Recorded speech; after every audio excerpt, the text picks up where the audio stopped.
Welcome children. In this video we will be discussing few characteristics or the important facts about dictionary. So let us now see what are those important points that you must keep in mind whenever you are working with Python dictionaries. The first point is that dictionaries are unordered collection of elements. Therefore, on printing the dictionary, the order of elements may not be the same as the order in which you stored the dictionary elements. देखिए इस point का ये meaning है कि आपको definition में भी बताया गया था कि डिक्शनरी एक अनऑर्डर्ड कलेक्शन ऑफ एलिमेंट्स हैं, यानी आप जिस ऑर्डर में उसमें की वैल्यू पेयर्स को लिखते हैं प्रिंट करते समय हो सकता है कि वो ऑर्डर कुछ और अपीयर हो। तो ये बात आपको याद रखनी है। This is the reason why dictionary is said to be an unordered collection, क्योंकि जब जिस ऑर्डर में आप उसके की वैल्यू पेयर्स को इंसर्ट करते हैं प्रिंट होते समय कोई ज़रूरी नहीं है कि वो उसी ऑर्डर में प्रिंट हो। जैसे कि आप यहाँ पे एक एग्जांपल देख सकते हो कि suppose this is my dictionary that I am taking. पहली की इसमें डॉलर है, then percent, then hash and then at the rate. ये इसकी की वैल्यू पेयर का ऑर्डर है।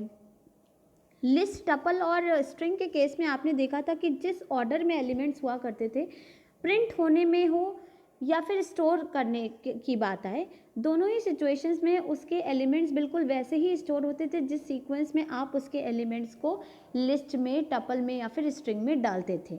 लेकिन डिक्शनरी एक अनऑर्डर्ड कलेक्शन है, उसके एलिमेंट्स का सीक्वेंस प्रिंट होते समय कुछ भी हो सकता है। ठीक है, तो ना ही ये उसी ऑर्डर में स्टोर होते हैं और ना ही ये उसी ऑर्डर में प्रिंट होते हैं। तो ये सब कुछ इंटरनल हैश फंक्शन की वर्किंग है जिसकी वजह से ये अनऑर्डर्ड होते हैं। ठीक है, तो see if this is the dictionary then it might get printed like this. तो अब यहाँ पे आप देख रहे हो कि डॉलर सबसे $20 was the first key value pair but it got printed as the last key value pair. Then percent 40 was the second but it got printed at the first place. तो अगर ऐसा होता है then there is no need to worry because dictionary is an unordered collection of key value pairs.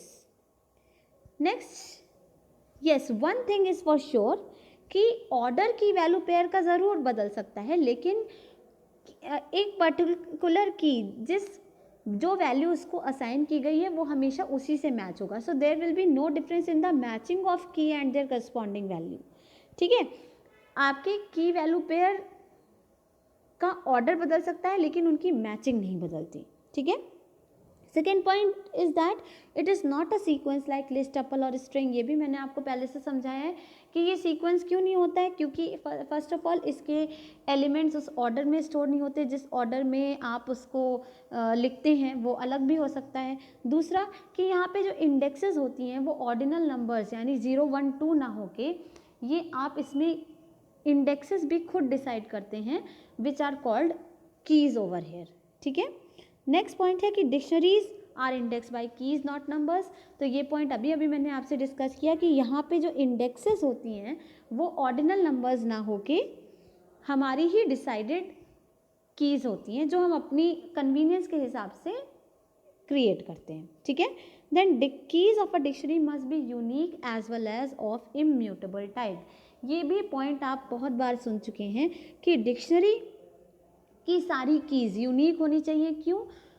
क्योंकि dictionary आप जो की है वो आपकी वैल्यू के लिए एक आइडेंटिटी है, आइडेंटिफायर है। तो अगर आप आइडेंटिटी ही म्यूटेबल रखेंगे तो फिर उस वैल्यू को एक्सेस करने के लिए आपके पास कोई परफेक्ट तरीका नहीं होगा। ठीक है, तो हमने एक बार जो की डिसाइड कर दी है वही की मतलब उस की को आप चेंज नहीं कर सकते। ठीक है, that is why it should be of immutable type. और दूसरी बात कि डिक्शनरी की सारी कीज़ यूनिक होनी चाहिए, क्योंकि अगर दो कीज़ सेम हो गई then how will you specify to the system that at this particular time आप ये वैल्यू प्रिंट करना चाहते हैं कि ये वाली की वैल्यू प्रिंट करना चाहते हैं कि ये वाले की। ठीक है, तो इसलिए हमें कीज़ हमेशा यूनिक रखनी चाहिए और इम्यूटेबल रखनी चाहिए।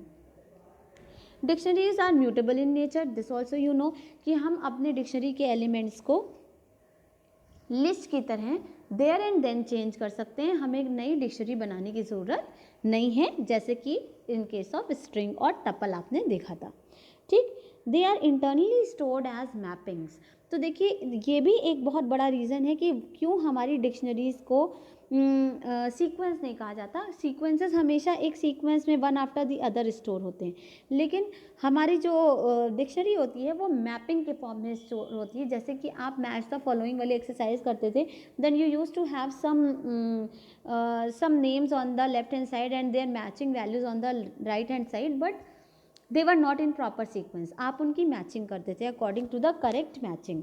तो कुछ इसी तरीके से यहाँ पे कीज़ एक तरफ हो जाती हैं, वैल्यूज़ एक तरफ हो जाती हैं, और हर की को उसकी करस्पॉन्डिंग वैल्यू से इस तरीके से मैच कर दिया जाता है। तो depending upon what value you give, आपकी वैल्यू जो कीज़ होती हैं वो इस तरीके से अपनी करस्पॉन्डिंग वैल्यू से मैच हो जाती है, इसीलिए इनको मैपिंग्स या फिर हैशेस भी कहते हैं। ठीक है। So these were some important points regarding dictionary that you must always keep in mind. I hope you must be clear about these characteristics of dictionary. If you have any confusion, you can write it in the comment section. Thank you very much.